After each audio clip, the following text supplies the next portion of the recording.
Bibles ఉన్నోళ్ళందరూ కూడా చూద్దాం. వాక్య భాగం సంఖ్యాకాండము చూద్దాం. బైబిల్స్ ఉన్నోళ్ళందరూ కూడా చూద్దాం.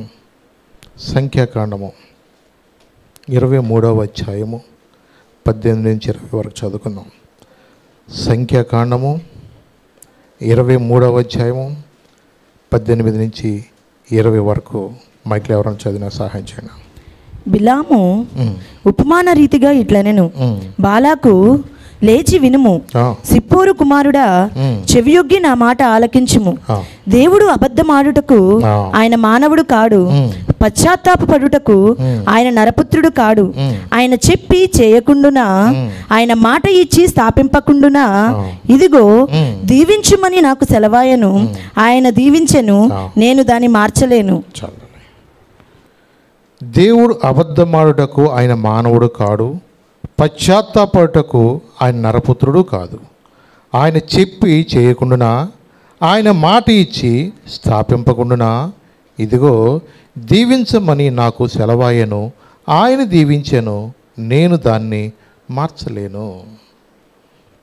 ఇక్కడ ఈ యొక్క సందర్భం చూస్తే ఇశ్రాయేలు వాళ్ళు ప్రయాణమవుతూ ఎరికోకి ఎదురుగా ఉన్న యోర్దాను తీరమున ఆ మోయాబు మైదానంలో వాళ్ళు ఇశ్రాయేలు ప్రజలు వెళ్ళినప్పుడు ఆ ప్రాంతంని పరిపాలిస్తున్న మరి బాలాక్ అనే రాజు ఈ యొక్క పరిస్థితి అంతా చూశాడు. అమోరీయులు కానీ అంతకుముందున్న శత్రువుల విషయంలో వారిని ఎలాగైతే వాళ్ళు జయించారో అలాగే మరి ఈ యొక్క ఇశ్రాయేలు ప్రజలు వాళ్ళు మరి ముందుకు సాగిపోతున్నప్పుడు అక్కడ ఆ ప్రాంతంలో జరిగిన పరిస్థితిని బట్టి 22వ అధ్యాయము 4వ వచనంలో రాయబడిన మాట ఏమో తెలుసా? మోయాబీయులు మిద్యాను పెద్దలతో ఎద్దు పచ్చి బీటి పచ్చికను నాకి వేయునట్లు ఈ జన సమూహము మన చుట్టూ ఉన్నది, యావత్తు ఇప్పుడు నాకి వేయునండ్రి. ఆ కాలమందు సిప్పోరు కుమారుడైన బాలాకు మోయాబీయులకు రాజు. కాబట్టి అతడు బెయీరు కుమారుడు బిలామును పిలుచుటకు అతని జనులు దేశమందలి నది యొద్దనున్న ఫేతోరుకు దూతల చేత ఈ వర్తమానమును పంపెను. చిత్తగించుము, ఒక జనము ఐగుప్తులో నుండి వచ్చెను, ఇదిగో వారు భూతలమును కప్పివేయి నా ఎదుట దిగియున్నారు. కాబట్టి నీవు దయచేసి వచ్చి నా నిమిత్తము ఈ జనమును శపించుము. వారు నాకంటే బలవంతులు, వారిని హతము చేయుటకు నేను బలముందుదునేమో. అప్పుడు నేను ఈ దేశంలో నుండి వారిని తోలివేయుదును. ఏలయనగా నీవు దీవించువాడు దీవింపబడుననియు, శపించువాడు శపింపబడుననియు నేను ఎరుగుదును. చాలు తల్లి. ఇక్కడ మనం చూస్తే ఈ బాలాక్ అనే రాజు ఆ కాలంలో ఉన్న బిలాం అనే ప్రవక్తను పిలిపించాడు. ఈ బిలాము ప్రవక్తను దేని కొరకు పిలిపించాడు అంటే ఆ కాలంలో ఈ యొక్క బిలాము ప్రవక్త మాట్లాడితే దేవుడు మాట్లాడినట్లుగా ఉండేది. దేవుని యొక్క ప్రవచనాలు అంత యాక్యురేట్గా అతను చెప్తూ ఉండేవాడు. అలాగే ఆయన పిలిపించి ఏమన్నా తెలుసా?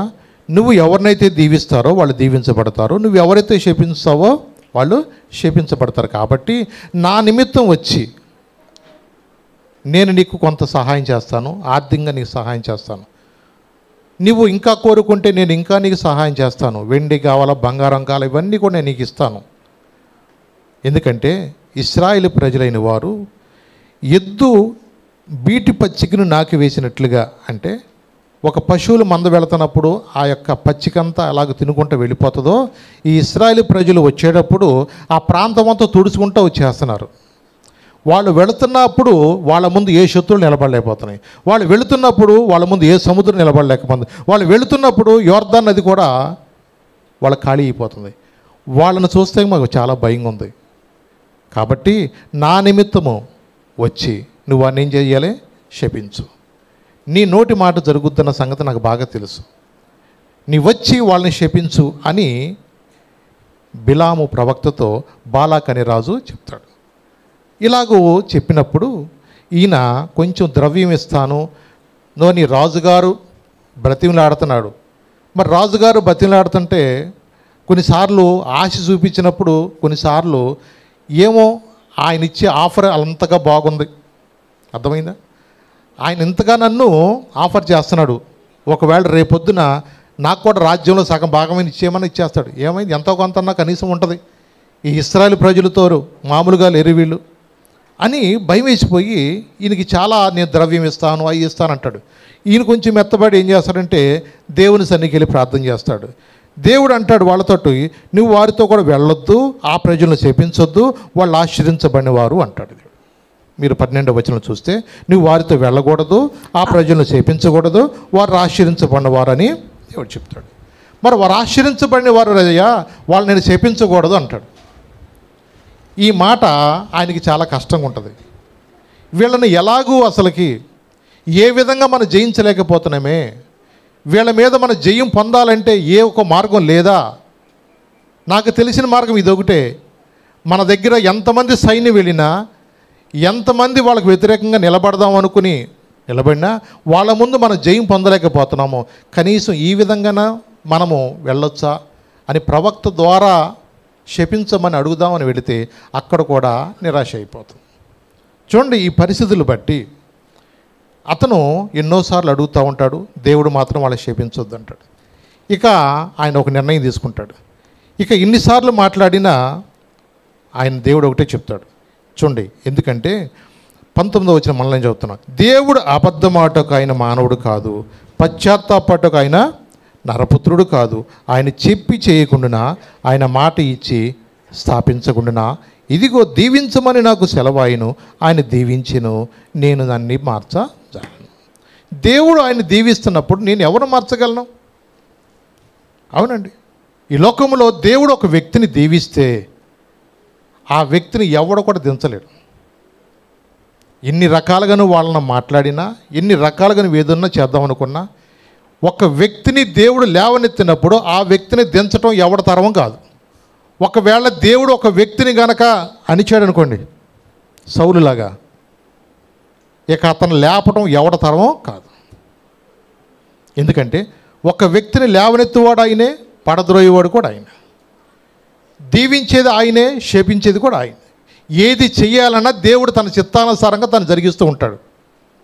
ఒక కండిషన్, ఆ కండిషన్ ఏంటంటే దేవుడు మనకి ఏదైతే చెప్పాడో ఆయన ఆజ్ఞలను, ఆయన కట్టడలను అనుసరించి మనము నడుచుకోవాలి. అందుకని దేవుడు తన ప్రజలైన ఇశ్రాయేలుతో ఏం చెప్పాడంటే, లేవీకాండము 26వ అధ్యాయము చూద్దాం. మొదటి 2 వచనంలో ఏం రాయబడిందో అక్కడ, మీరు విగ్రహములను చేసుకొనకూడదు, మీరు విగ్రహములను చేసుకోకూడదు, చెక్కిన ప్రతిమను గాని బొమ్మను గాని నిలవబెట్టకూడదు, మీరు సాగిలపడుటకు ఏదొక రూపముగా చెక్కబడిన రాతిని మీ దేశములో నిలుపకూడదు. నేను మీ దేవుడినైన యెహోవాను. నేను నియమించిన విశ్రాంతి దినములను మీరు ఆచరింపవలెను, నా పరిశుద్ధ మందిరమును సన్మానింపవలెను. నేను యెహోవాను. మీరు ఏ విగ్రహమో మీలో ఉండకూడదు.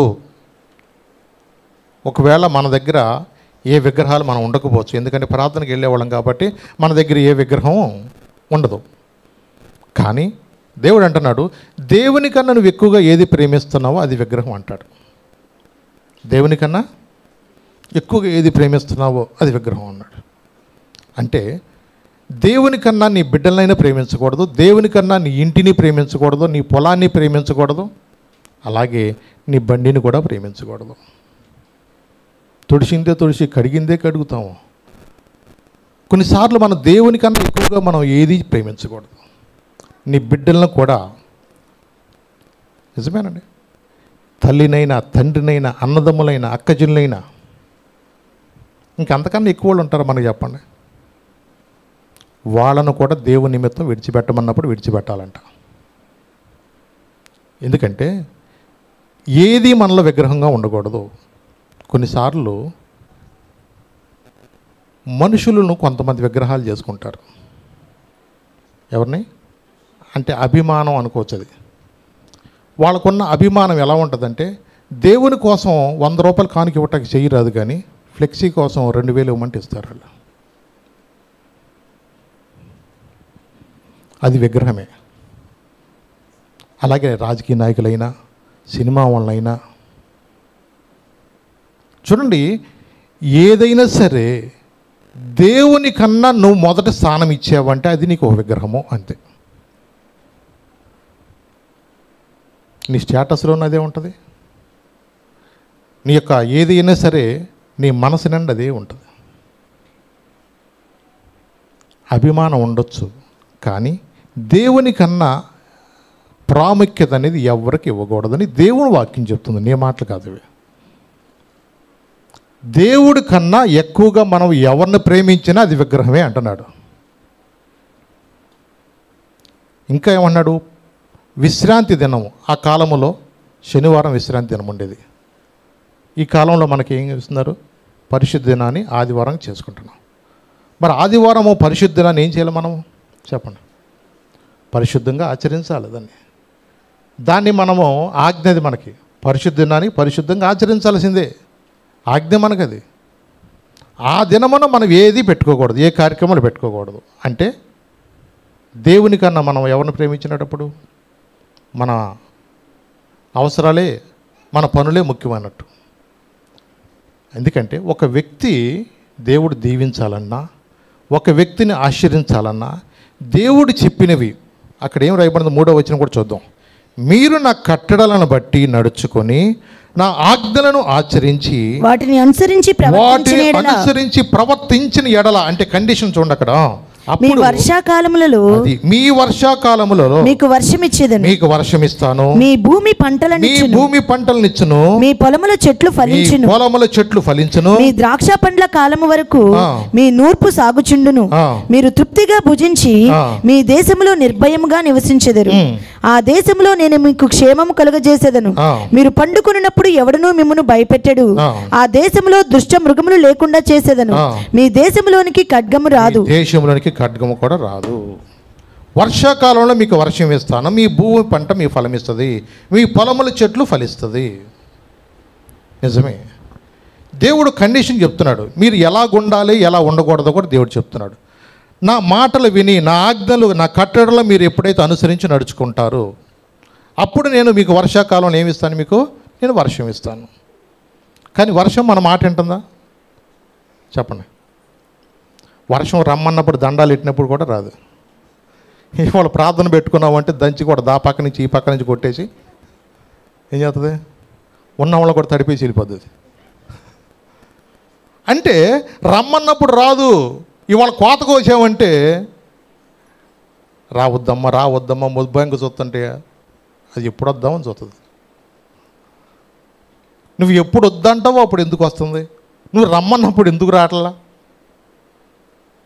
ఎందుకంటే దేవుడిచ్చిన వాగ్దానం ఉంది. ఎలాంటి మనకు వాగ్దానం ఇచ్చాడు అంటే ఇర్మియా చూద్దాం ఒక్క మాట.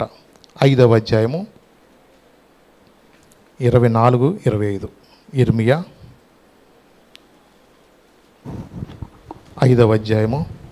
మీ దోషములు ఏమండి చూడండి, వాటి క్రమమును తప్పించెను. ఏం చేసినాయంట? మనయే మీ దోషములు వాటి క్రమమును తప్పించెను, మీకు మేలు కలుగకుండునట్లు మీ పాపములే కారణము. చాలు. ఎందుకంటే దేవుడు ఆయన తొలకరి వర్షాన్ని, కడవరి వర్షాన్ని దాని కాలాన్ని కురిపిస్తాడు కదా. కానీ మీ దోషములే వాటి క్రమమును ఏం చేసిందట? తప్పించెను. మీకు మేలు కలుగకున్నట్లు మీ పాపములే కారణము. మీ దోషాలే, మీ పాపాలే. పడాల్సిన టైంలో వర్షాలు పడతలేదు. విత్తనాలన్నీ వేసి, ఆకుమళ్ళన్నీ రెడీ చేసి, సమయానికి వర్షం వచ్చేస్తుందని చెప్పేసి పాప న్యూస్ పేపర్లో చూసి, వార్తలు విని వచ్చేస్తుంది ఎక్కడ వచ్చింది? మొబ్బట్లా వచ్చినట్టు పట్టినట్టు బట్టి గాలికి అస్సలు దోసుకట్టి వెళ్ళిపోయింది. ఎక్కడ పడిందంటే సముద్రంలో పడిపోయింది వానంతంట. చాలా పడుకోకుండా రోడ్ల మీద పడిపోతే సుఖం ఏంటండి? విజయవాడలో మోకాలు లోతు నీళ్ళు ఉపయోగం ఏంటండి? చాలా పడితే ఉపయోగం అది. పడమన్న చోట పడతల్లా, వద్దన్న చోట పడుతుంది అది.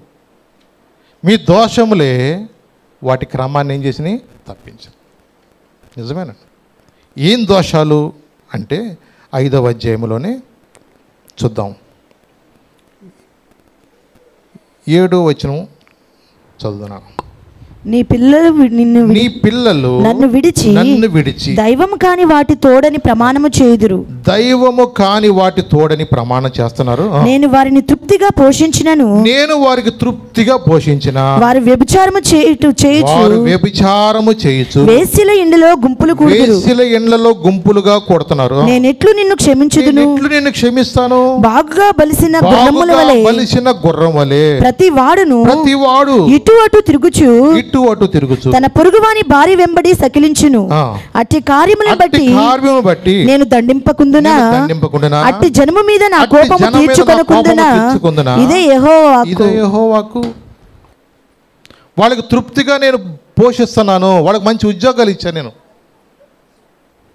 వాళ్ళకి మంచి పంటలు నేను ఇచ్చాను, వాళ్ళకి కావాల్సినవి అన్నీ కూడా నేను ఇచ్చా. కానీ వాళ్ళు ఏం చేస్తారంటండి, వాళ్ళు బాగుగా బలిసిన గుర్రం వలె ప్రతివాడు ఇటు అటు తిరుగుచు తన పొరుగువాడి భార్య వెంబడి సకిలిస్తున్నారు అంటారు. చూడండి, ఎందుకంటే యవనస్తులు ఎక్కడన్నా పొరపాటు చేశారంటే అనుకోవచ్చు, కానీ కొన్నిసార్లు పెళ్ళైన వాళ్ళు కూడా పొరపాటు చేస్తున్నప్పుడు అది సమాజం కూడా మెచ్చదు,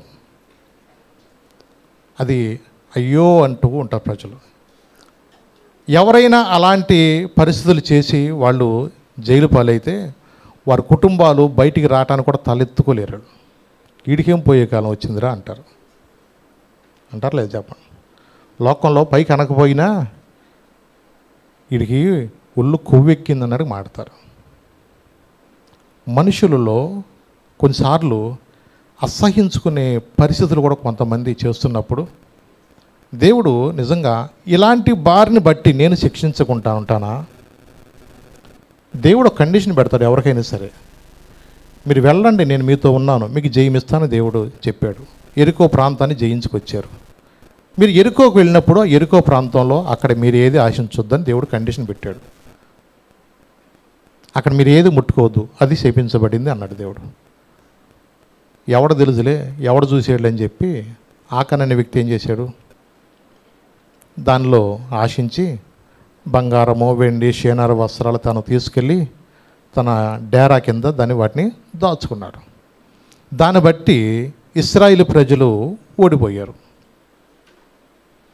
ఇశ్రాయేలు ప్రజలు ఓడిపోతే దేవుడు మాతో ఉన్నాడుగా, నేను మీకు ముందుగా ఉన్నానుగా, నేను మోషేకు తోడుకుని నేను తోడుకున్నాను కదా, నువ్వు వెళ్ళు అని దేవుడు చెప్పిన తర్వాత అపజయం వచ్చినప్పుడు ప్రజల్లో ఎంత కలవరం వస్తుందో తెలుసా?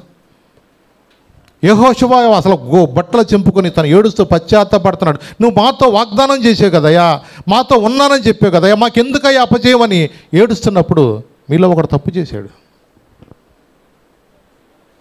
వాడు బయటికి వస్తున్నాడా? రాట్లా. గోత్రాల ప్రకారం అందరికీ నుంచోబెట్టినా ఒప్పుకోలేదట. చీటీ వచ్చిన తర్వాత నేను అప్పుడు పొరపాటు చేశాను అంటున్నాడు. చూడండి, ఎందుకంటే దేవుడు కొన్నిసార్లు మనకు సమయం ఇస్తాడు. ఏదైనా పొరపాటు చేసినప్పుడు దేవుడు వెంటనే శిక్ష రానివ్వట్లా. మనలాంటి వాడైతే మాటకు మాట దెబ్బకు దెబ్బ అని తొందరపడిపోతాం, కానీ దేవుడు నాకు కొంత టైం ఇస్తాడు. ఆయన అందుకని మనకులాగా తొందరపడే అంత మనిషి కాదు ఆయన. మనం చేస్తాం కొన్ని పొరపాట్లు. దేవునికి ఇష్టం లేని పనులు చేసినప్పుడు దేవుడు మనకి టైం ఎందుకు ఇస్తాడు తెలుసా? నువ్వు దాన్ని ఒప్పుకొని పశ్చాత్తాపడతావేమో దేవుడు మనకు అవకాశం ఇస్తాడు. కానీ చాలామంది అనుకుంటారు దేవుడికి ఏం తెలుసులే, నా జీవితం ఆయనకేం తెలుసులే అని కొన్నిసార్లు మనం నిర్లక్ష్య పెట్టి మన ఇష్టానుసారంగా జీవితం కొనసాగించామనుకో, ఒక రోజున పాపం అనేది పండుద్ది. నిజమే. అందుకని మన అన్ని విషయాల్లో కూడా చాలా జాగ్రత్తగా ఉండాలి. మాటలోనూ ప్రవర్తనలో కూడా అన్ని విషయాల్లో కూడా దేవుడు చూస్తున్నాడన్న మనసాక్షి కలిగి మనం జీవించాలి. ఏదో సాగిపోతుంది అనుకుంటే ఒకానొక రోజున మనమే దాని యొక్క పర్యవసానము కొయ్యాల్సిందే. లోకంలో ఇలాంటి ఎన్నో చూస్తున్నాం. దాని యొక్క పర్యవసానం ఎంత ఘోరంగా ఉంటుందో కూడా మనం చూస్తూ ఉంటాం. మనుషుడా, నువ్వేం విత్తుతావో ఆ పంటనే నువ్వు కోస్తావు. ఇవాళ సాగిపోయిందిలే అనుకోవచ్చు, నన్ను ఎవడో చూడట్లేదు అనుకోవచ్చు, నా పరిస్థితి ఎవడో తెలియదులే అనుకోవచ్చు. దేవుడు ఆకాశం నుండి ప్రతి ఒక్కరిని కూడా ఏం చేస్తున్నాడు? ఆయన పరిశీలిస్తున్నాడు. సాగిపోతుంది ఈ రోజున అనుకుంటున్నారు, విచ్చలవిడిగా వ్యాపారం గంజాయి అమ్ముకుంటున్నాను అంటున్నారు. మరి కొంత కొత్త వాళ్ళు వచ్చారు, నేను దాన్ని 100 రోజులు కంట్రోల్ చేస్తున్నారు. ఎంతవరకు కంట్రోల్ చేస్తారో తెలియదు. ఒకటి, కొన్నిసార్లు మనుషులుగా అధికారం వాళ్ళని శిక్షించవచ్చేమో, కానీ దేవుని యొక్క సన్నిధికి వెళ్ళినప్పుడు దేవుడు మనుషుల యొక్క హృదయాలు మార్చేవాడు. ఇది మంచిది కాదు, ఇది నలుగురు పాడు చేసేదని దేవుడు మనసులో ఎవరికైనా హృదయంలో పెడితే ఆ మార్పు వస్తుంది తప్ప, నిన్ను కొట్టినా, నిన్ను తిట్టినా, నిన్ను జైల్లో పెట్టినా 4 రోజులు ఉంటారు తప్ప మళ్ళీ వచ్చి వ్యాపారం కొనసాగిస్తారు. ఎంతమందో దొంగలు పట్టుకుంటున్నారు, ఎంతమందో జరసాల్లోకి వెళ్ళి వస్తున్నారు, మళ్ళీ పెద్ద దొంగలతో కలిసి దొంగతనాలు చేస్తున్నారు. చాలామంది కూడా ఇలాగే రకరకాలైన పనుల్లో వాళ్ళు ఏదైతే వాళ్ళు శిక్ష అనిపించినా వచ్చినాక వాళ్ళలో ఏ మార్పు అనేది రావదు. ఒక మార్పు ఇచ్చేది యేసయ్య మాత్రమే. నీ హృదయాన్ని మార్చాలన్నా, నీ జీవితాన్ని మార్చాలన్నా ఆయన వాక్యమే నీ జీవితాన్ని మార్చదు. అనేక మంది వాక్యం వినుకోకుండా అపవాది ఆయన ఆజ్ఞలను, ఆయన కట్టడలు అనుసరించి నడుచుకోకుండా అనేక మంది వారి జీవితాలు పాడైపోతున్నాయి. అంటే దేవుని మాట వినుకోకుండా ఉండటం వల్లనే. నిజమే. ఎందుకంటే అలాంటి వారిని వెతుకుతున్న దొరకట్లేదంట. 5వ అధ్యాయంలో 1వ వచనం రాయబడింది. అక్కడ ఇర్మీయాలో ఏం రాయబడింది? యెరూషలేము వీధులలో ఇటువటు పరిగెత్తుతూ చూచి తెలుసుకోండి, దాని రాజవీధుల్లో విచారణ చేయండి, న్యాయము జరిగించుచు నమ్మకంగా నుండ ప్రయత్నించుచున్న ఒక్కడ కనబడిన ఎడల నేను దాన్ని క్షమిస్తాను. అంటే వాక్యం ఏం చెప్తుంది తెలుసా? నీతిమంతుడు లేడు, ఒక్కడు లేడు. అందరూ పాపం చేసి దేవుడు అనుగ్రహించే మహిమ పొందలేకపోతున్న రోజు. వెళ్ళు, అటు ఇటు వెళ్ళు, యెరూషలేము వీధుల్లోకి వెళ్ళి విచారణ చెయ్యి, న్యాయంగా జరిగిస్తున్నా వాడు ఈడు ఖచ్చితంగా మనిషి అని ఒక్కడా చూపించు, నేను శిక్ష రానివని అన్నాడు. ఈ రోజున ఎక్కడ చూసినా ఎవరిని ఎలా దోచుకోవాలా, ఎవరిని ఎలాగ అన్యాయం చేయాలా, ఇంకెవడు ఏ పథకం పెట్టి డబ్బులు ఇస్తే లాగేసుకుందామని చూస్తామే తప్ప మనం ఏదైనా దేశానికి చేద్దాం, మన రాష్ట్రానికి చేద్దామని ఒకడు ఉన్నట్ట. ఎంతసేపు మనకు రాని, మా ఇంటికి వస్తే ఏం చేస్తావు, మీ ఇంటికి వస్తే ఏమి ఇస్తావు, ఎంత 1 వే ట్రాఫిక్ అలవాటు అయిపోయింది మనకేక. నిజమే. ఈ రోజున అనేక మంది కూడా దేవుని యొక్క వాక్యానుసారం జీవించుకోకుండా అనేక మంది ఈ రోజున దేవునికి ఇష్టం లేని పనులు చేయటం వలన వర్షాకాలంలో మనకు వర్షాలు పడతలేదు. అవునండి. ఇంకొక మాట మీకు చూపిస్తాను. యోహాను సువార్త అబద్ధం ఆడేవాడు ఎవడో అక్కడ చెప్పాడు. అక్కడ యోహాను సువార్త 8వ అధ్యాయం 44వ వచనం. యోహాను సువార్త 8వ అధ్యాయము 44వ వచనం. మీరు మీ తండ్రి యొక్క అపవాది సంబంధులు, మీ తండ్రి దురాశలు నెరవేర్చగోరుచున్నారు. మీ తండ్రి యొక్క దురాశలు మీరు నెరవేర్చగోరుచున్నారు. ఆది నుండి వాడు నరహంతకుడై ఉండి, వాడు ఎవడంటాడు? వాడు చెప్పండి. ఆది నుండి వాడు నరహంతకుడు. సత్యమందు నిలిచిన వాడు కాడు. సత్యమందు వాడు నిలిచినడు కాదు. వాని యందు సత్యమే లేదు. వాడు అబద్ధమాడినప్పుడు, వాడు ఎవడో అబద్ధమాడినప్పుడు తన స్వభావము అనుసరించే మాటలాడును. వాడు అబద్ధికుడు, అబద్ధమునకు జనకుడునై ఉన్నాడు. అబద్ధమున జనకుడైన ఎవడాడు? అపవాది. చూడండి, దేవుడేమో అబద్ధమాడడు, అబద్ధమాటకని మానవుడు కాడు. మరి అబద్ధమాడేవాడు ఎవడో? అబద్ధికుడు ఉన్నాడు, అపవాది. వాడేం చేస్తాడు? అనేక మందిని కూడా దేవుని నుండి తప్పించటానికి, అలాగే అనేక మంది నరకానికి పడద్రోయటానికి వాడేం చేస్తాడు? మనుషుల్లో ఎప్పుడు చూసినా నోట్లు అబద్ధాలే వస్తాయి. భార్యకి సత్యం చెప్పరు, అమ్మ నాన్నకి అంతకన్నా చెప్పరు. వాళ్ళు నోరు తెరిస్తే అబద్ధాలే. ఎక్కడికి వెళ్ళేవారంటే ఇక్కడికండి ఎక్కడ చెప్పరాళ్ళు. చూడండి, అబద్ధికుడు వాడు అనేక మందిని వాడు ఏం చేస్తాడు తెలుసా? దేవుని యొక్క ఆజ్ఞలు ఆయన కట్టడం అనుసరించి నడుచుకోకుండా అనేక మందిని అబద్ధం ఆడేలా చేస్తాడు. ఎందుకంటే ప్రకటన గ్రంథంలో ఒక మాట ఉంది, 21వ అధ్యాయము 8వ వచనంలో అబద్ధికులందరూ కూడా ఎక్కడికి వెళ్తారో అక్కడ రాయబడింది. చూడండి, ఒక్క మాట చూడన్న. ప్రకటన గ్రంథము 20 పిరికివారును, ఎవరో లిస్ట్ చూసుకోండి అక్కడ. పిరికివారు, అవిశ్వాసులను, అసహ్యులను, నరహంతకులను, వ్యభిచారులను, మాంత్రికులు, విగ్రహారాధకులను, అబద్ధికులందరూ అగ్ని గంధకములతో మండు గుండములో పాలు పొందుదురు. ఇది రెండవ మరణము. అగ్ని గంధకములతో మండు అగ్ని గుండములకు వాళ్ళు వెళ్తారు. అంటే ఇదేంటిది? రెండో మరణము. మొదటి మరణం అందరికీ సంభవిస్తుంది. సంభవిస్తాలే చెప్పండి. సాగు బతుకుల దాకా వెళ్ళి మళ్ళీ బతికి వచ్చినా నువ్వు చచ్చిపోవాల్సిందే. రెండో మరణం అనేది ఉంది. ఆ రెండో మరణం నుంచి తప్పించబడాలంటే ఏం చేయాలి? మనము మారు మనసు పొందాలి. ఈ లోకంలోనే మన రక్షణ అనుభవం పొందుకుని, బాప్తిజం పొందుకుని ప్రభు బలలో మనం పాల్గొనాల్సిందే. కానీ ఈ అబద్ధికుడు ఏం చేస్తా తెలుసా? అరే శిలువ మీద దొంగ ఎక్కడ బాప్తిజం తీసుకున్నాడు రా?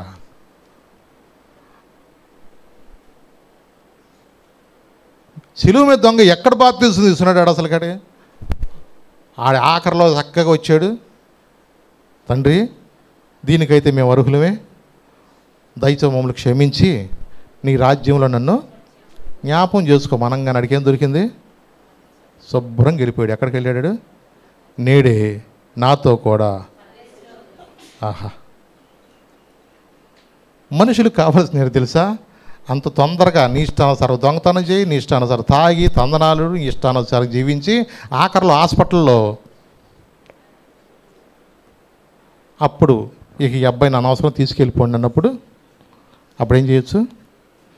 తండ్రి నన్ను క్షమించు, పరలోకం విరోధంగాను నీకు విరోధంగా నేను పాపం చేశాను, నన్ను క్షమించు, నీ కుమారుడు అనిపించడం యోగ్యుని కాదు, పరలోకం రావటానికి కూడా యోగ్యుని కాను, నీ చిత్తం అయితే నీ రాజ్యంలో నన్ను జ్ఞాపం చేసుకో. ఈ ప్రార్థన నేను చేసుకోవచ్చు అంటే ఆపత్తిగా. అప్పుడు దాకా నా ప్రాణమా తిను త్రాగు సుఖించు నిద్రపో అంటాడు వచ్చిన కానిచ్చి. అంతే పన్నాడు. దేవుడు ప్రేమ స్వరూపే, ఎవరు కాదన్నారు? ప్రేమ కలిగిన దేవుడు ఆయన. ఆయన మించిన ప్రేమ ఎక్కడా లేదు.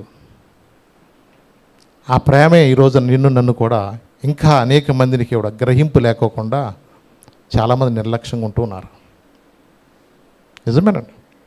దేవుడు తన ప్రజలతో చెప్తున్నాడు, ఆయన నేను మీకు వర్షాకాలంలో మీకు వర్షం ఇస్తాను. నిజమేనండి. ఇంకొక సందర్భం కూడా మీకు జ్ఞాపం చేస్తాను. సంఖ్యాకాండము 13వ అధ్యాయము 1 నుంచి 2 వచనం చదివాను. సంఖ్యాకాండము 13వ అధ్యాయము 1 నుంచి 2 వచనాలు. యెహోవా మోషేకు ఇలాగున సెలవిచ్చెను, నేను ఇశ్రాయేలులకు ఇచ్చుచున్న కనాను దేశమును సంచరించి చూచుటకు నీవు మనుషులను పంపుము. వారి పితరుల గోత్రములలో ఒక్కొక్క దాని నుండి ఒక్కొక్క మనిషిని మీరు పంపవలెను. వారిలో ప్రతివాడు ప్రధానుడై ఉండవలెను. ఇక్కడ దేవుడు ఏమంటున్నాడు? నేను ఇశ్రాయేలుకి ఇచ్చుచున్న కనాను దేశమును సంచరించి చూచుటకు నువ్వు మనుషులు పంపించు. ఇచ్చుచున్నా అంటే ఏంటి చెప్పండి? నేను ఇవ్వబోతున్నానే అర్థం. అక్కడ కనాను దేశాన్ని నేను ఇవ్వబోతున్నాను, ఒకసారి చూసిరండి రబ్బ అన్నాడు. చూసిరామంటే కాల్చి వచ్చే బ్యాచ్ ఎక్కువ.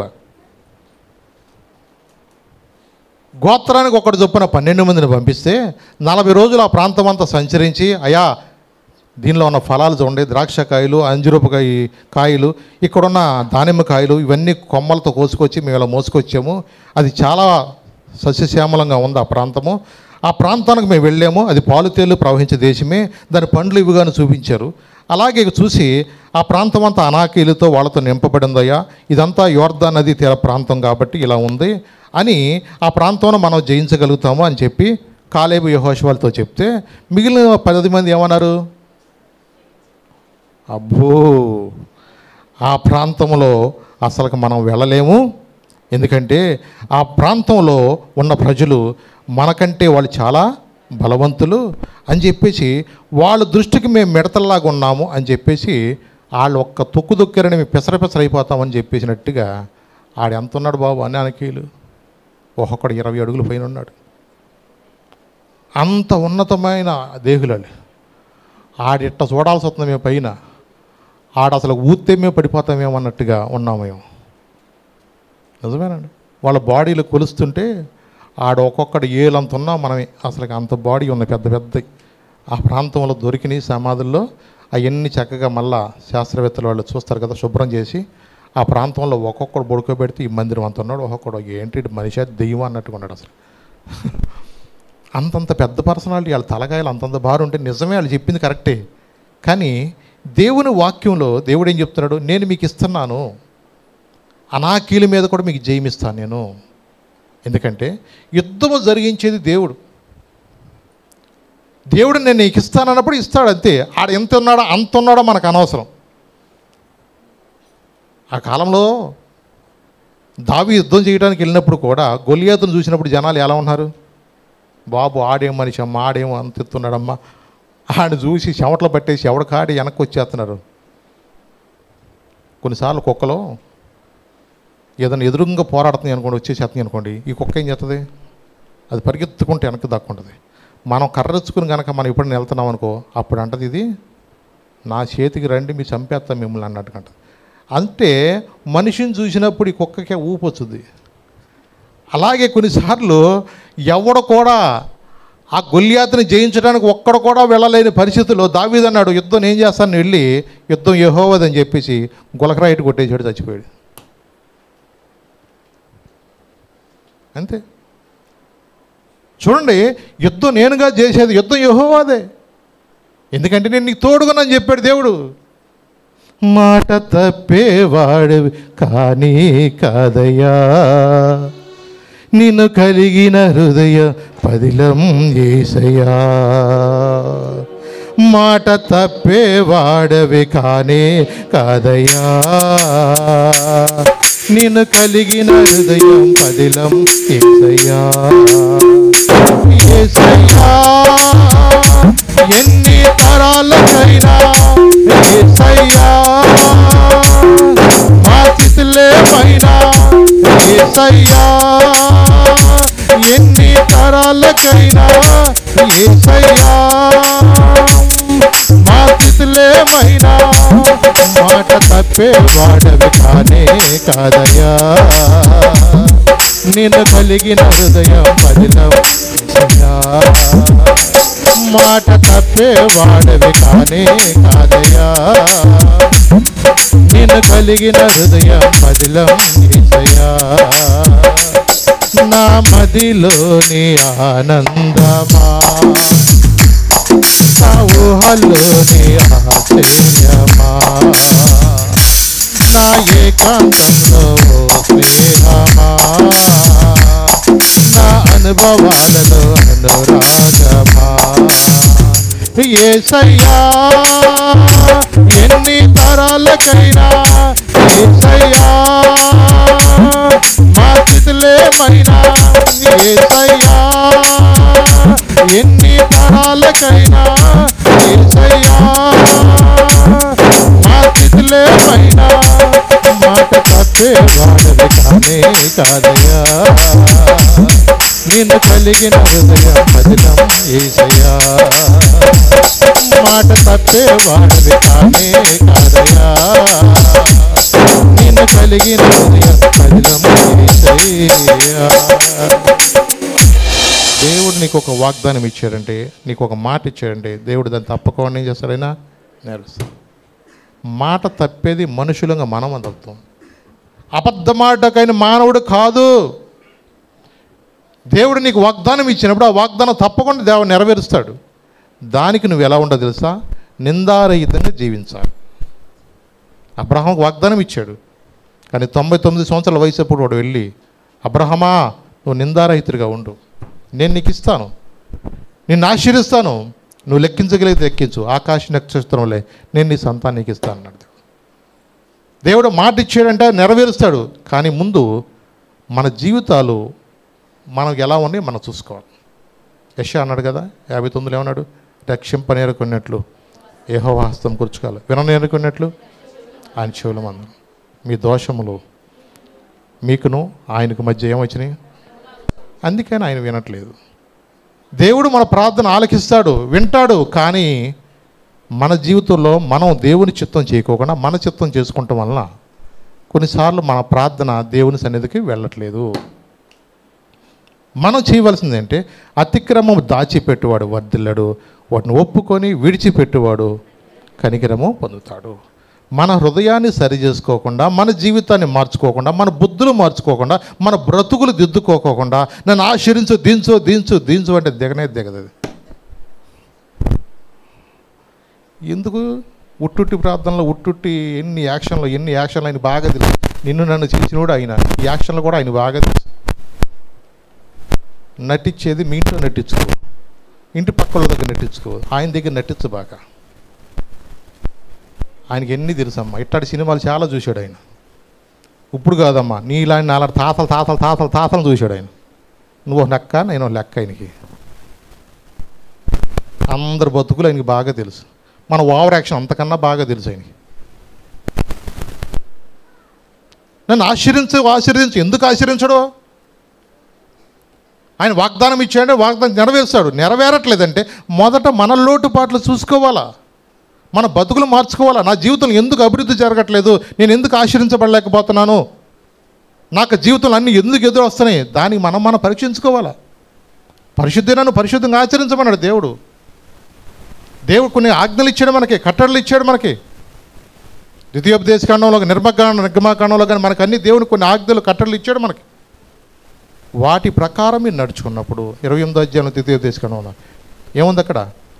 నా ఆజ్ఞలను, నా కట్టడలు మీరు శ్రద్ధగా విని వాటి చొప్పున మీరు నడుచుకుంటే భూమి మీద ఉన్న సమస్త వంశముల కంటే నేను మిమ్మల్ని హెచ్చిస్తాను. అవునండి. 128వ కీర్తనలో మొదటి వచనం ఏముంది? యెహోవా యందు భయభక్తులు కలిగి ఆయన త్రోవల యందు నడుచువారు నిశ్చయముగా నువ్వు నీ చేతులు కష్టార్జితం. నీ దారిలో నువ్వు పోతుంటే దేవుడు ఎట్లా నిశ్చయంగా ఆశీర్వదిస్తాడు? నువ్వు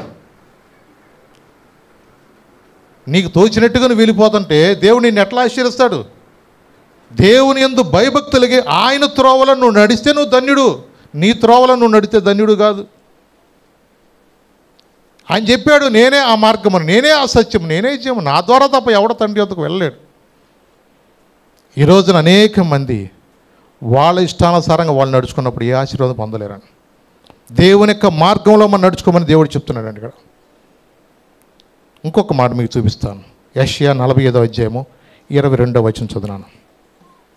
యెషయా 45వ అధ్యాయము 22వ వచనం. భూదిగంతముల నివాసులారా, నా వైపు చూచి రక్షణ పొందుడి. దేవుడను నేనే, మరి ఏ దేవుడను లేడు.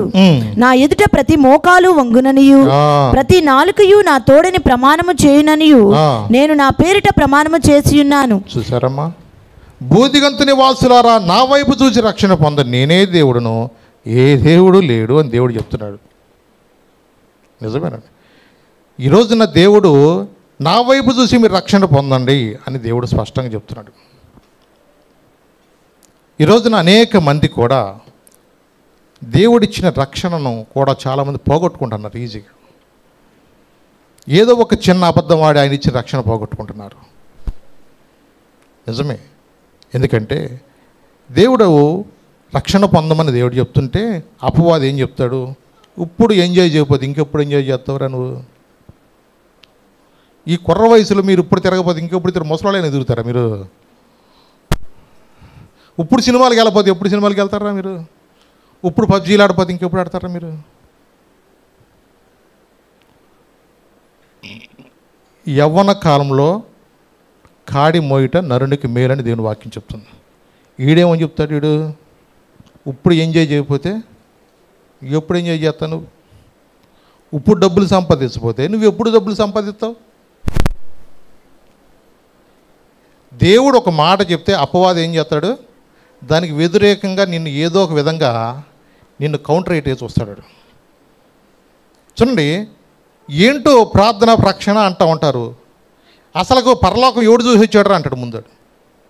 వీళ్ళు పరలోకం నరకం అంటారు, కానీ పరలోకం నరకం చూసి వచ్చినాడు ఎవడు ఉన్నాడు అంటాడు.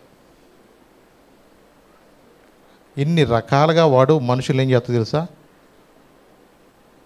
కన్ఫ్యూజన్లో పెట్టేస్తూ ఉంటాడు.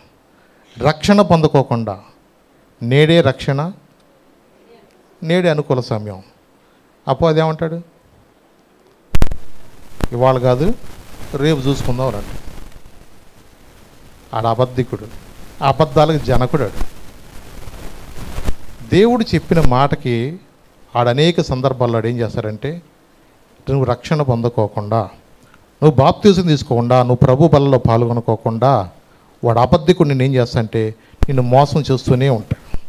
ఈ రోజున అపవాది మాటలు మనుషులు వింటున్నారు, కానీ దేవుని మాటలు వింటున్నారా? ఈ రోజున దేవుని మాటలు వింటే నువ్వు దేవుని సన్నిధిలో క్రమంగా నువ్వు నడుచుకుంటావు, సమయానికి ప్రార్థనకు వస్తావు, దేవుని పాదాల దగ్గర నువ్వు గడుపుతావు, అనేక మంది కూడా విజ్ఞాపన చేస్తావు, నీ కోసం, నీ కుటుంబం కోసం రక్షణలో ఉండాలని. నోవాహు తన ఇంటి వరకు రక్షణ ఓడను సిద్ధపరిచినట్టుగా నీ ఇంటి కొరకు నువ్వు ప్రార్థన చేసే వ్యక్తిగా నువ్వు ఉంటావు. ఏదో వెళ్ళకపోతే బాగోదేమో అన్నట్టుగా వస్తే ఎవరి కోసం వస్తారో నాకు అర్థం కావటం ప్రార్థనకి.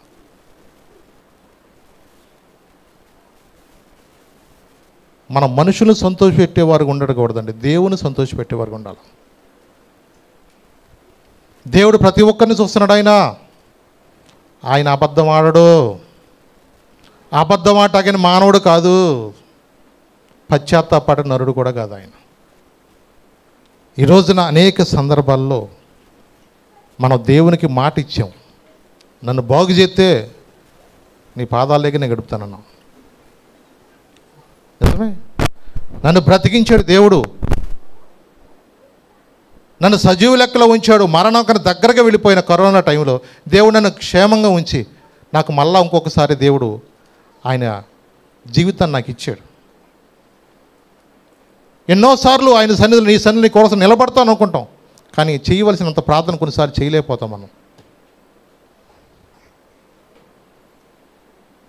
పోనీ మనకు కొన్నిసార్లు వెంటనే దేవుడు శిక్షిస్తాడంటే, దేవుడు ప్రేమ కలిగిన దేవుడే. దేవుడు నిజంగా ప్రేమిస్తున్నాడు మన, అందుకని దేవుడు ఎన్నో తరుణాలు మనకి ఇస్తున్నాడు. దాన్ని మనం నిర్లక్ష్యంగా పెంచుకోవద్దు. రోజులు ఇట్లాగే సాగిపోతాను ఎప్పుడు అనుకోవద్దు. రేపు నీది కాదు, రేపేం సంభవించినా మనకు తెలియదు, ఎలాగుంటుందో పరిస్థితులు మనకు తెలియదు. అవునండి, ఈ లోకంలో చాలామంది ఈ రోజున అనుకున్న వాళ్ళు కూడా ఈ లోకంలో చాలామంది కూడా లేరండి. డబ్బులు కూడకబెట్టిన వాడు ఎంతోమంది కూడా నెమ్మది లేక మనశ్శాంతి లేక ఆత్మహత్యలు చేసిన వాళ్ళు ఉన్నాయి ఈ రోజున చాలామంది. అనేక మంది ఈ రోజున ధనము సంపాదించేవారు ఈ ధరణి యందు నిలువబోరు. ధనము సంపాదించేవారు ఈ ధరణి యందు నిలువబోరు. పాము నోట తప్పవలే సాగిపోరు సమాధికి. వారు పాము నోట తప్పవలే సాగిపోరు సమాధికి. కనుక నమ్మవద్దు, నమ్మవద్దు, ఈ మాయలోకం నమ్మవద్దు, నమ్మవద్దు, నమ్మవద్దు, ఈ మాయలోకం నమ్మవద్దు.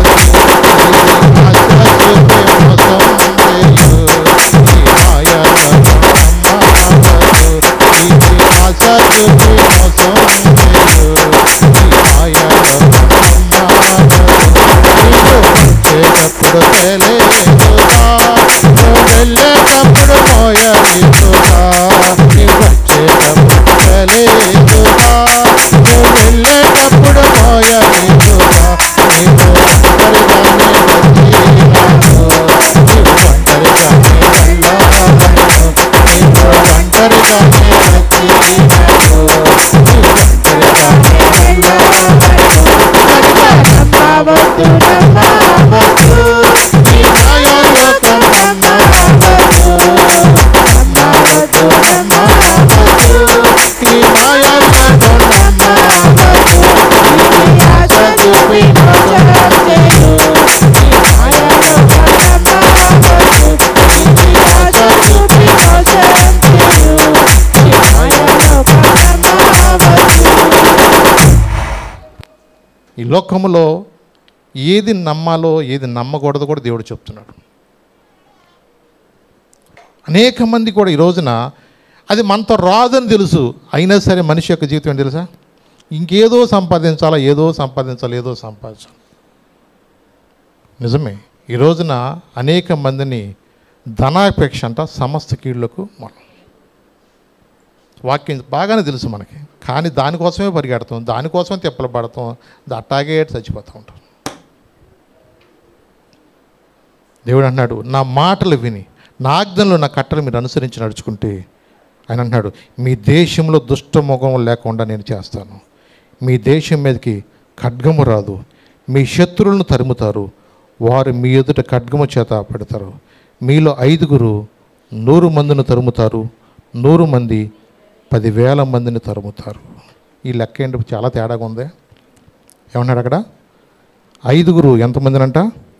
100 మందిని తరుగుతారంట. 5 100 మంది చంపేస్తారా? 100 మంది 10,000 మందిని తరుగుతారంట. ఈ లెక్క చాలా డిఫరెంట్గా ఉంది కదా. ఇంకొక చోట రాశాడు ఆ మాట కూడా మీకు చూపిస్తాను. యెహోషువ 23:10 చూడండి. యెహోషువ 23:10 చూడండి. ఒక్కడు 1000 మందిని తరుగుతారు ఉంటుంది అక్కడ. మీ దేవుడైన యెహోవా మీకు ఇచ్చిన మాట చొప్పున తానే మీ కొరకు యుద్ధము చేయవాడు గనుక మీలో ఒకడు 1000 మందిని తరుమును. ఎంతమంది అంటండి? అసలు లెక్క చాలా డిఫరెంట్గా లేదు ఇది. సామాన్యంగా ఎదురు బదులు కొట్టుకుంటే ఒకడు కొట్టుకోవాలి, లేకపోతే ఒక ఇద్దరం కొట్టేస్తా మంచి బలమైనడు అయితే. ఒకడు ఎంతమందిని అంటండి? ఆ లెక్క ఇప్పటికీ పోలే ఇశ్రాయేల్లో. హల్లెలూయా. నిజమేనండి. ప్రపంచంలో నిజంగా వాళ్ళంత పవర్ఫుల్ ఎవడో లేడు.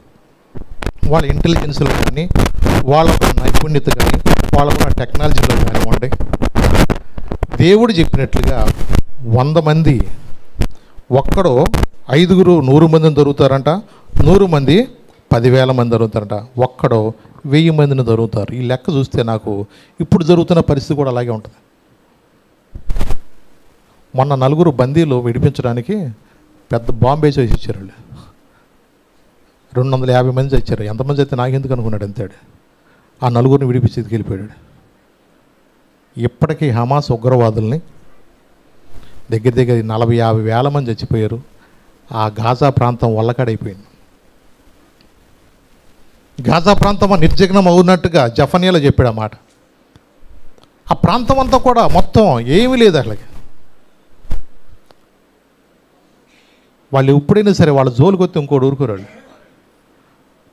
వాళ్ళు ఏదో అనుకుంటారు, వాళ్ళ కర్మను వాళ్ళు తెచ్చుకున్నట్టే, వాళ్ళు నాశనం వాళ్ళు కోరి తెచ్చుకున్నట్టే వాళ్ళ జోలికి వెళ్ళి. నిజమే.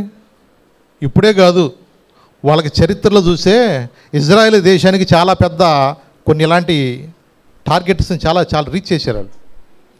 ఇంచుమించు 48 సంవత్సరాల కిందట వాళ్ళు ఇజ్రాయెల్ దేశం నుండి ప్యారిస్కి ఒక విమానం వెళుతుంది.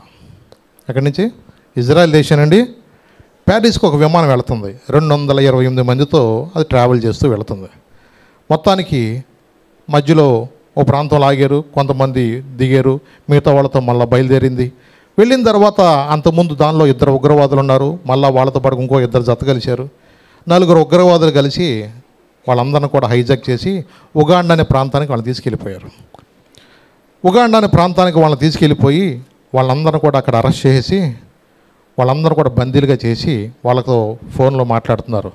మీ వాళ్ళందరిని కూడా మేము బందీలుగా చేసాము, మీ వాళ్ళందరూ కూడా విడిపించబడాలంటే, అలాగే మా యొక్క పాలస్తీనా ప్రజలు 53 ఉన్నారు, $5,000 మిలియన్ కూడా మాకు ఇస్తే వాళ్ళని మేము విడిచిపెడతాం, లేదంటే మీ వాళ్ళందరినీ కూడా మేము చంపేస్తాం.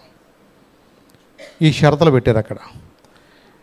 కొంతమంది వేరే దేశాలలో ఉన్నారు, ఆ వేరే దేశాలతో పెట్టుకుంటే మన ఆ దేశాలు కూడా కలిసి యుద్ధానికి వస్తారని చెప్పేసి ఇజ్రాయెల్ దేశంతోనే తెలుసుకోవాలని చెప్పేసి మిగతా దేశాలను కొంతమందిని వదిలేసి ఇజ్రాయెల్ దేశ ప్రజలందరూ పెట్టుకుని వాళ్ళ బందీలుగా చేసి వాళ్ళతో మాట్లాడుతూ ఉన్నారు. వాళ్ళతో మాట్లాడుతూ వాళ్ళతో అలాగే మరి కొంత టైం ఇచ్చి అడిగారు వాళ్ళు. ఇప్పుడు అంటే గబుక్కుని కాదు, కొంత టైం కావాలని చెప్పేసి కొంత టైం, 1 వారం టైం అలా తీసుకున్నట్టుగా మాట్లాడుతూ ఉన్నారు. వాళ్ళలో మొస్సాద్ అనే ఇంటెలిజెన్స్ టీము ఆ రోజు నుంచి ఈ రోజు వరకు ఉన్నారు. ఆ టీం అనేది వాళ్ళు ప్రపంచం అంతా ఉంటారు. వాళ్ళు ఎక్కడున్నారో ఎవరికి తెలియదు, వాళ్ళని ఎవడ కనిపెట్టలేడు. ఎక్కడ ఏం జరుగుతున్న ఇన్ఫర్మేషన్ మాత్రం వాళ్ళకి వెళ్ళిపోతూ ఉంటుంది. అలాగే ఆ ప్రాంతంలో కూడా మొత్తం వాళ్ళు ఇన్వెస్టిగేషన్ చేస్తున్నారు. వీళ్ళతో కొంతమంది ఫోన్లో మాట్లాడుతున్నట్టుకున్నారు. ఇదివరకు ఆ ఏరో డ్రామ్ అంతా కూడా ఇజ్రాయిల్ ప్రాంతమే వాళ్ళందరికీ ఆ టెక్నాలజీ ఇచ్చి అదంతా నిర్మించినది కూడా వీళ్ళకి తెలుసు, వీళ్ళకి అదంతా. తర్వాత కొంచెం ఉగాండాతో గొడవలు వచ్చి, ఆ ఉగాండాతో గొడవలు రావడం వల్ల ఆ యొక్క నాయకుడు కూడా, అమీన్ అనే నాయకుడు కూడా సహకరించి ఈ యొక్క హైజాక్ కార్యక్రమంలో అతను కూడా పాలు పంపులు పొంది వాళ్ళందరూ కూడా ఉంచి ఈ డిమాండ్ చేస్తూ, ఇలాగ మాకు పాలస్తీనా ప్రజలను విడిపించాలా, అలాగే మాకు చాలా ద్రవ్యం కావాలని చెప్పి ఇలాంటి ఎన్ని డిమాండ్లు చేస్తూ వాళ్ళు మాట్లాడుతున్నారు. ఇలాగ మాట్లాడుతున్న సమయంలో కొంతమంది విడుదలైన వాళ్ళ దగ్గరికి వెళ్ళి ఈ మొసాద్ అనే టీము వాళ్ళని అది ఎలా ఉన్నారు, ఏ ప్రాంతంలో ఉన్నారు, ఎలా ఉన్నారో వీళ్ళందరూ ఎంక్వైరీ చేస్తూ ఉన్నారు. అలాగే ఆ ప్రాంతంలో కూడా మొసాద్ టీం ఉంటారు, వాళ్ళు ఎక్కడెక్కడ ఎలా ఉన్నారని కూడా ఎంక్వైరీ చేసి మాట్లాడుతూ వాళ్ళని ఏం చేసేది తెలుసా, 5 విమానాల్లో బయలుదేరారు. వాళ్ళ దగ్గర నుంచి 5 విమానాల్లో వేసుకుని బయలుదేరేటప్పుడు అది 4000 కిలోమీటర్ల దూరం. అది 4000 కిలోమీటర్లు అంటే ఆయిల్ సరిపోదు. మధ్యలో కెన్యా వాళ్ళతో మాట్లాడి ఆయిల్ మేము నింపుకుంటాం ఇక్కడికి వచ్చి అని చెప్పి వాళ్ళతో ఆయిల్ కూడా నింపుకుని మాట్లాడి అక్కడి నుంచి వాళ్ళు బయలుదేరి 5 విమానాలు వచ్చారు. ఆ విమానాల్లో మళ్ళా 30,000 అడుగులు ఎత్తులోకి వెళితే రాడార్కు దొరుకుతుందని చెప్పేసి 30 మీటర్ల ఎత్తులోనే, అంటే దగ్గర 100 అడుగుల దూరంలోనే కిందగా ఉండ 5 విమానాలు వెళ్ళినాయంట. అంత తక్కువ ఎత్తులో విమానాలు వెళ్ళి రాత్రి 11 గంటల సమయంలో అక్కడ ల్యాండ్ అయ్యి, ఆ ల్యాండ్ అయ్యే టైంలో కూడా అక్కడ ఉగాండా ప్రైమ్ మినిస్టర్ ఎలాంటి వాహనం వాడతాడో మెర్సిడెస్ బెంజ్ బ్లాక్ కలర్ అని చెప్పేసి అక్కడి నుంచి అలాంటి కారు వేసుకొచ్చేసారు వీళ్ళు. వీళ్ళ ప్లాన్లు చూడండి. మా అధికారి ఆయన ఊరు వెళ్ళాడు కాబట్టి ఆయన వస్తున్నాడని చెప్పేసి అనుకుని వీళ్ళు అనుకుంటారని అలాంటి వాహనంలోనే ఆయన వస్తున్నట్టుగానే అదే వాహనంలో అలా అదే సేమ్ ఆ దేశ అధ్యక్షుడు వస్తున్నట్టుగానే బయలుదేరారు. విమానం నుంచి దిగి వీళ్ళు దిగటమే వెనకాల 5 విమానాలు దిగినాయి. ఆ ఏరోడ్రామ్లో లైట్లు లేవు, వస్తా మామూలు లైట్లు కాదు, చాలా పవర్ఫుల్ లైట్లు వేసుకొచ్చారు. పైనుంచి లైట్ వేసి దిగారు, టార్చ్ లైట్ వేసి దిగి వేశారు. అంత టెక్నాలజీ ఉంది వాళ్ళ దగ్గర. వాళ్ళు వెళ్ళటమే సెక్యూరిటీ వాడికి అనుమానం వచ్చి ఆగు అన్నాడు, టపటప్ప లేపేశారు. ముందు ఆగు అంటే వాళ్ళు లేపేశారు. వెళ్ళారు, ఎక్కడెక్కడ ఉన్నారో వాళ్ళందరూ ఉన్నారు, బందీలందరూ కూడా వెళ్ళారు. ఏ ప్రాంతంలో ఉన్నారో ఆ ప్రాంతంలో ఉన్న వాళ్ళందరూ ఒక చంపేశారు. అక్కడ ఉన్న వాళ్ళందరూ తీసుకొచ్చారు, విమానాలు ఎక్కించేశారు. గంటన్నరలోనే వాళ్ళు తీసుకెళ్ళిపోయారు. వస్తాలు ఏం చేసి తెలుసా, వీళ్ళకున్న ఏరోడ్రోమ్ల విమానాలన్నీ కాల్చేసి వచ్చేసారు వాళ్ళు. ఈడెవడు మళ్ళీ వెనకాల పడుకోకుండా మొత్తం కాల్చేసి వచ్చేసారు. ప్రపంచంలో 1976 ఆ టైం అది, అంటే 76 జూన్ 27వ తారీఖున అది జరిగింది. చూడండి, దగ్గర 48 సంవత్సరాల కిందట ఇంత టెక్నాలజీతోటి వాళ్ళు ఎంత డేర్గా వెళ్ళటం కారణం ఏంటి తెలుసా? ఒక దేశంలోకి పర్మిషన్ లేకుండా ఇంకో దేశంలో వెళ్తే ఊరుకుంటారా? ఆ కాలంలోనే అంత ధైర్యంగా వెళ్ళాడు. ఇప్పటికీ కూడా వాళ్ళు చేసిన సాహసం ఎవడో కూడా చేయలేకపోయాడు. ఒక్కడ 1000 మందిని తరుగుతారు వాళ్ళు. హల్లెలూయా. వాళ్ళకున్నది అదేనండి. దేవుడిచ్చిన వాళ్ళకి ఎలాంటి పరిస్థితి సరే, అది ఎలాంటిదైనా సరే వాళ్ళు మాత్రం అసాధ్యమైనది కూడా చేసిపోతారు వాళ్ళు. వాళ్ళ ట్రైనింగ్ అలాగుంటుంది. ఎప్పటికైనంతే ప్రపంచాన్ని దడదడలాడిస్తున్నాడు ఏంటో తెలుసా? వాళ్ళు ఉన్న ప్రజలు కొద్దిమంది అయినా సరే మా పక్షాన దేవుడు ఉన్నాడు. అవునండి.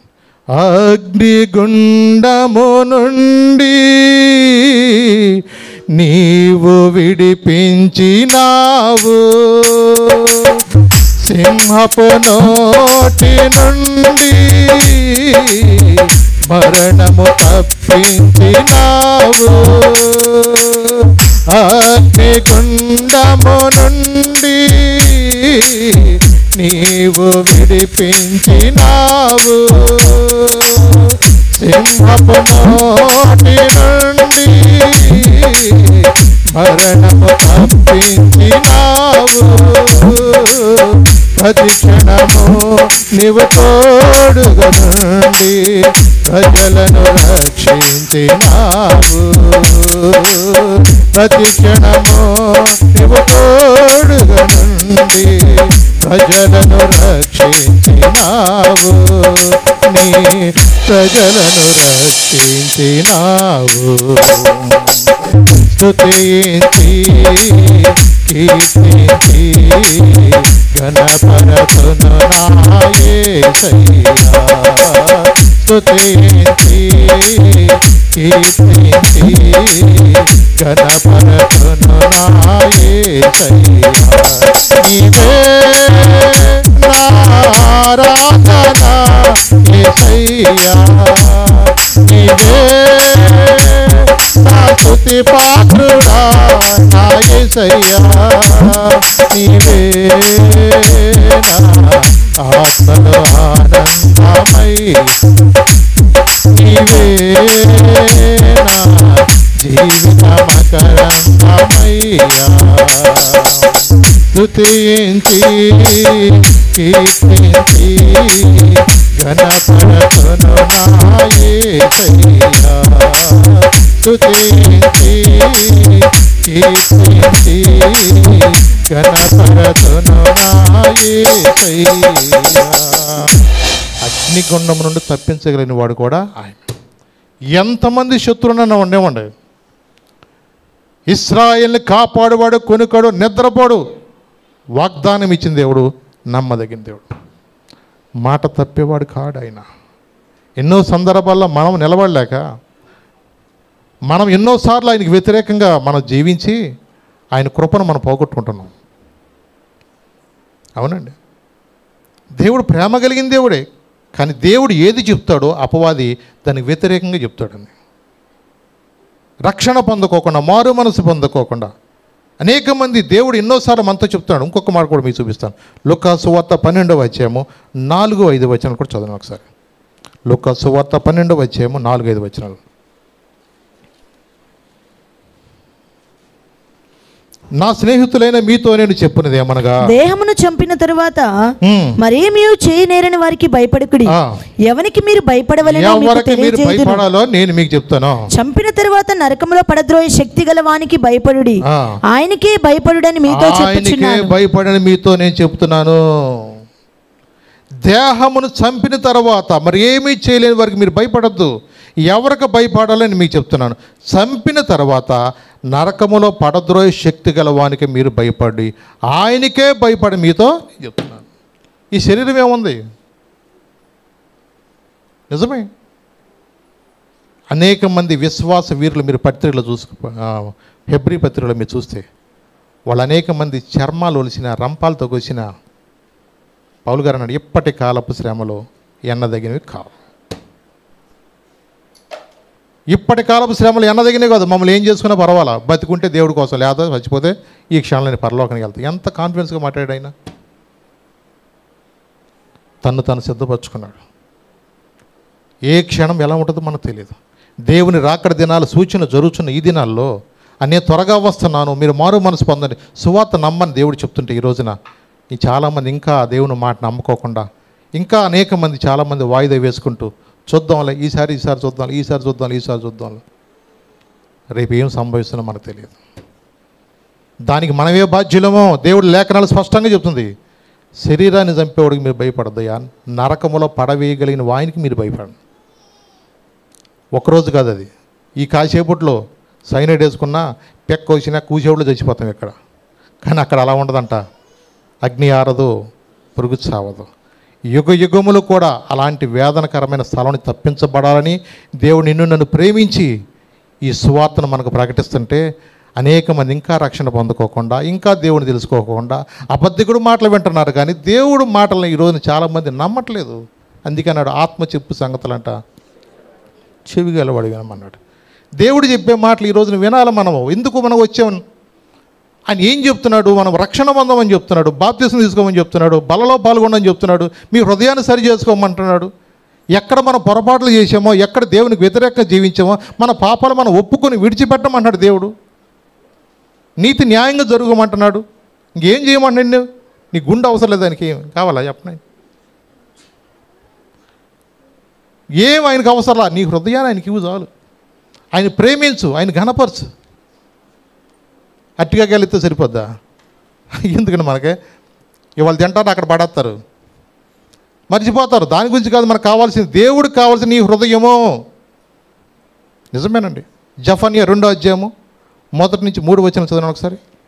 జఫన్యా 2వ అధ్యాయము 1 నుంచి 3 వచనాలు.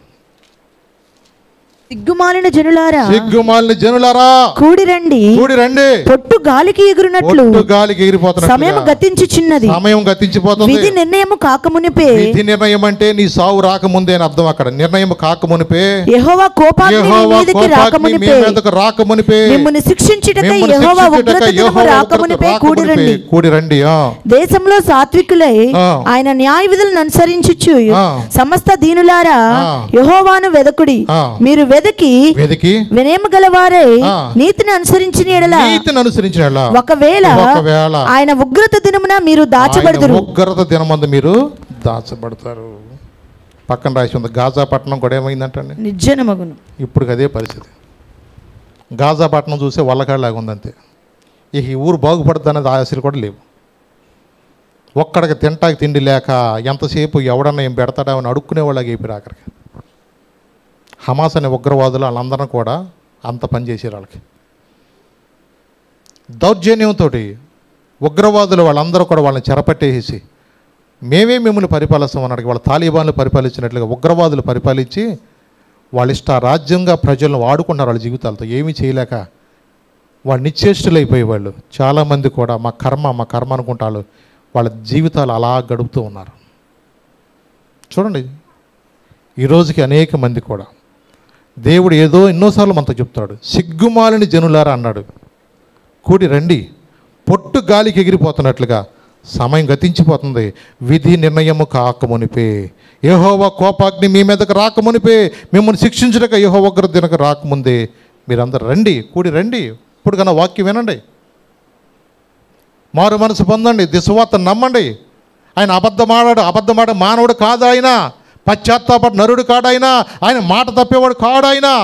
నేను వస్తానంటే వస్తాడు ఆయన, అంతే. తప్పకుండా ఆయన వస్తాడు. ఆయన రానున్న దినంలో దేవుడు నన్ను సంఘాన్ని హెచ్చరిస్తున్నాడు. అందుకని దేవుడిచ్చిన అవకాశాన్ని మనం సద్వినియోగం చేసుకోమని దేవుడు చెప్తున్నాడు. అవునండి, ఈరోజు అనేక మందికి దేవుడు చెప్తున్నాడు. లూకా సువార్త 21వ అధ్యాయం 33 నుంచి 36 చదివినాను. లూకా సువార్త 21వ అధ్యాయం 33 నుంచి. ఆకాశమును భూమియు గతించును గాని నా మాటలు ఏమాత్రమును గతింపవు. మీ హృదయములు ఒకవేళ తిండి వలనను మత్తు వలనను ఐహిక విచారము మందముగా ఉన్నందున ఆ దినము అకస్మాత్తుగా మీ మీదకి ఉరివచ్చినట్టు రాకుండా మీ విషయమే మీరు జాగ్రత్తగా ఉండండి. ఆ దినము భూమి అంతటా నివసించే వారందరి మీదకి అకస్మాత్తుగా వచ్చును. కాబట్టి మీరు జరగబోవు వీటినెల్లను తప్పించుకొని మనుష్య కుమారుని ఎదుట నిలవబడుటకు శక్తి గల వారగునట్లు ఎల్లప్పుడూ ప్రార్థన చేయొచ్చు, మెలకుగా ఉండడని చెప్పాను. ఇది సత్యం. ఆకాశం అయినా గతించిపోద్ది, భూమి అయినా గతించిపోద్ది, కానీ నా మాటలో గతించు. మెలకుగా ఉండండి. మీరు ఒకవేళ ఏదైనా పొరపాటు చేశారు, మనసులో ఇంకెవరయ్యో విగ్రహాలు మీలో ఉన్నాయి లోపల, ప్రభా నీకన్నా నేను ఎక్కువగా ప్రేమిస్తున్నాను, నీకన్నా నేను ఎక్కువగా వాటికే ఖర్చు పెట్టుకుంటున్నాను, నన్ను క్షమించు, నీ కొరకు నేను జీవించడం సహాయం చేయ. నా కష్టార్జితం ఎవరిది? అది నీదేనయ్యా. ఇవాళ బండి మీద క్షేమంగా ఇల్లు వస్తున్నానంటే అది నీ కృపేనయ్యా. మోసెప్పలు ఓడుకున్న వాళ్ళు ఓడగొట్టిన వాళ్ళు చాలామంది ఉంటున్నారు. బండి మీద ఎట్టేళ్ళు అటపడిచ్చిన వాళ్ళు ఉన్నారు. దేవుడు క్షేమంగా తీసుకొచ్చండి ఏంటి చెప్పండి, అది ఆయన కృప. అది దేవుడు ప్రేమ కలిగిన దేవుడే. దేవుడు ఎందుకు మనకు అవకాశం ఇస్తున్నాడు తెలుసా? ఆయన అంటున్నాడు, అందుకని ఆ దినము భూమి ఎందంత నివసించు వారందరూ అకస్మాత్తుగా వస్తాడు. కాబట్టి మీరు జరగబో వీటిని ఎల్లను తప్పించుకొని మనిషి కుమారుని ఎదురు నిలబట్టకు శక్తి గల వారన్నట్లు ఎల్లప్పుడూ కూడా ప్రార్థన చేయొచ్చు, మెలకుగా ఉండండి. దేవుడు అబద్ధం ఆడడు, దేవుడు మాట తప్పడు, దేవుడు పశ్చాత్తాపడడు. ఆయన మాట తప్పటానికి మానవుడు కాదు, అబద్ధం ఆడాడు ఆయన. దేవుడు ఏది నీతో చెప్తున్నాడో అది సత్యం. నా ఆజ్ఞలో మీరు, నా కట్టలు మీరు అనుసరించి నడుచుకోండి, నేను మీకు వర్షాకాలంలో మీకు వర్షిస్తాను, మీ భూమి మీకు పంటిస్తుంది, నేను మిమ్మల్ని ఆశీర్వదిస్తాను చెప్పింది దేవుడు. మాట ఇచ్చి నెరవేర్చే దేవుడు. కాబట్టి అపవాది మాట వినొద్దు. అపవాది నిన్ను మోసం చేస్తాడు. రక్షణ పొందుకోకుండా, నిన్ను దేవుని యొద్దకు నడిపించుకోకుండా, నిన్ను లోకంలోనే అనేకమైన పనులు తిప్పుతూ వాడు నీ సమయం అంతా వృద్ధి చేస్తున్నాడు. వాటి మాటలు నమ్మేరా, అగ్ని ఆరదు, పురుగు చావదు.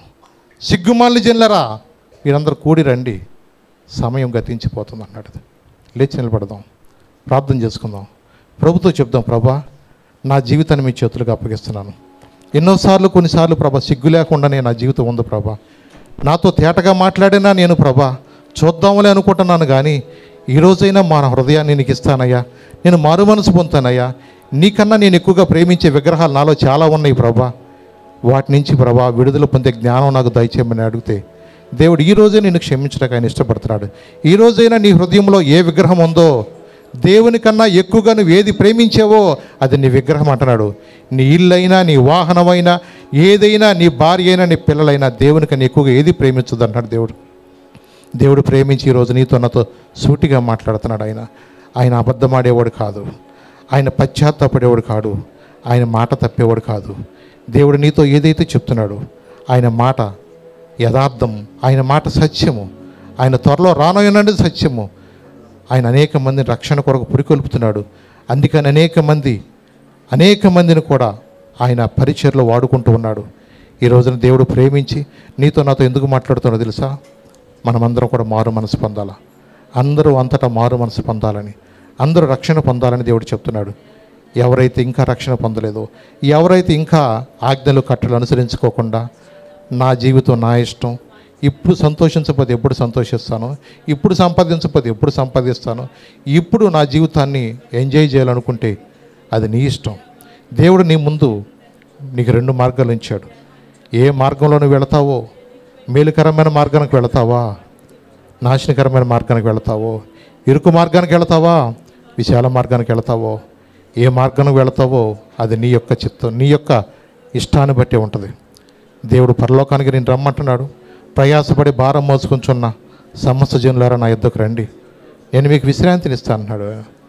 ఈరోజున అనేక మందిని అపవాది లోకంలో ఏదో సంతోషం ఉందని, పాపంలోనే ఏదో ఆనందం ఉందని, వ్యభిచారంలోను, దొంగతనంలోను, దొంగ సొమ్ములో కూడా ఏదో సంతోషం ఉందని అనేక మందిని వ్యభిచారులుగా, దొంగలుగా మారుస్తున్నాడు. అనేక మంది మత్తు పదార్థాలకు అలవాటు చేసేయి ఆ మత్తులోనే సంతోషం ఉందని అనేక మంది రకరకాలైన మత్తు పదార్థాల్లో ఉండిపోయి ఈ రోజున వాళ్ళ జీవితాలు చేతులారా నాశనం చేసుకుంటున్నారు. రేపు అనేది నీది కాదంటున్నాడు దేవుడు. ఈరోజే నీది, రేపు ఎలా ఉంటుందో మనకు పరిస్థితి తెలియదు. హృదయమంతుడితో ప్రభుత్వం చెప్దామా? పరిశుద్ధురా, ప్రేంగల తండ్రి, మా నమ్మదగిన దేవా, నీ దయలో నీ కృపలో మాతో మాట్లాడుచున్నందుకు వందనాలు తండ్రి. ఎంత మంచి దేవుడు మాకున్నావు ప్రభు, ఎంత మంచి దేవుడు మాకున్నావు దేవా. నీ ప్రేమకే వందనాలు తండ్రి, నీ కృపకే వందనాలు తండ్రి ప్రభు. మమ్మల్ని ప్రేమించి ఈరోజు మాతో మాట్లాడుతున్నాం. మీరు నా యొక్క కట్టడలను అనుసరించి నడుచుకుని, నా ఆజ్ఞలను అనుసరించి నడుచుకుంటే మీ వర్షాకాలం మీకు వర్షం ఇస్తాను, మీ భూమి పంట ఫలం ఇస్తుంది, మీ పొలముల చెట్లు ఫలిస్తాయి అన్నావు ప్రభా. మీ దేశంలో దుష్టము రాకుండా చేస్తాను, మీ దేశంలో ఖడ్గం రాదు, మీ శత్రువులు మీరు తరుముతారని అయ్యా. మీరు 5గురు 100 మందిని తరుగుతారని, 100 మంది 10,000 మందిని తరుగుతారని మాతో మాట్లాడేందుకు వందనాలు. నేను మీ మధ్య నడుస్తాను, నేను మీ దేవుణ్ణి ఉంటాను, మీరు నాకు ప్రజలై ఉంటాను. వాగ్దానం ఇచ్చిన వాగ్దానం మా పట్లకు నెరవేర్చు ప్రభా. నీ కొరకు నిలబడే వారికి సహాయం చేయండి ప్రభా. ఎందుకంటే నువ్వు అబద్ధ మాటకు మానవుడు కాదు ప్రభా తండ్రి. అవునయ్యా, పశ్చాత్తాపడ నరుడు కాదు ప్రభా, నువ్వు మాట ఇచ్చే దేవుడు ప్రభా. ఆ దినమంది ఇశ్రాయేలు ప్రజలకు నేను దీవించిన వాళ్ళని శపించొద్దని చెప్పావు ప్రభా తండ్రి. అవునయ్యా, నువ్వు మాట ఇచ్చిన దేవుడు, నెరవేర్చే దేవుడు కనుక నీ కృపలో మమ్మల్ని జ్ఞాపం చేసుకుంటావు. మాలో ఎక్కడ లోకం అనేది రాకోకుండా నీ కొరకు నమ్మక జీవించేవారుగా, నీ వాక్యానుసారంగా నీ కట్టలు అనుసరించి నడుచుకునే వారికి సహాయం చేయండి. ఈరోజు విన్న మాటలు మా హృదయంలో భద్రపరచుకుంటూ సహాయం చేయండి. ప్రతి బిడ్డను కూడా దర్శించండి. సంఘంలో ఎవరు బలహీనంగా ఉండవద్దు ప్రభా. అలాగే టీవీలో ఉంటున్న వర్తమానం వినడం ద్వారా ప్రభా, యూట్యూబ్లో వింటున్న బిడ్డలను కూడా మీరు దీవించండి, ఆశీర్వించండి. వారి కుటుంబాలు కూడా లేవనెత్తమని యేసు నామమున నడుచున్నాను తండ్రి. ఆమేన్, ఆమేన్, ఆమేన్.